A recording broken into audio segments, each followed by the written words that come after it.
Hello mga kalakwatsa! Welcome back sa Louie TV for today's video. Pagkarating nga namin galing LU, ni-raid natin ang bantay ni Marcel Lacuachera. Naabutan ko nga dito naglalaro si Tiger. Ang cute-cute talaga ni Tiger. Welcome sa Villa Paraiso ni Lacuachera, Gunners!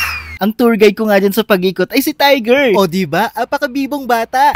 Unahin na natin ang tanim ni Marcel Lacuachera. Meron silang parda, saging, uy, I love it! Gabi, kamote, upo at mahabang ampalaya. Perfect! Meron din silang alagang tilapia. O diba? Kita nyo ba yung mga tilapia mga kalakwatsa? Ducks na ducks, ganun!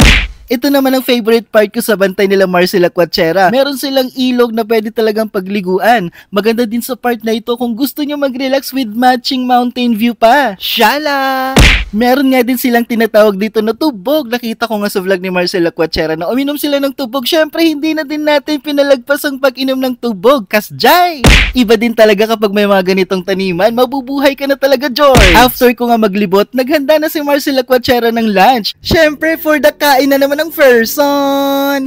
Grabe sa kwentuhan namin ni Marcel Lacuachera. Madami din siyang sakripisyo at hirap. Kaya naman kung anong natatama sa mga Marcel Lacuachera, ito na rin ang bunga ng inyong pagsisikap. Maliban sa properties, makakapag-graduate na din siya ng kanyang pamangkin. Kaya Marcel Lacuachera, good job ka doon at more blessings pang dumating. Ganers! Mga kalakwatsa, sana'y nagustuhan ninyo ang video na ito. I-add or i-follow nyo ako sa aking Facebook account para magkasama-sama pa tayo sa susunod na vlog.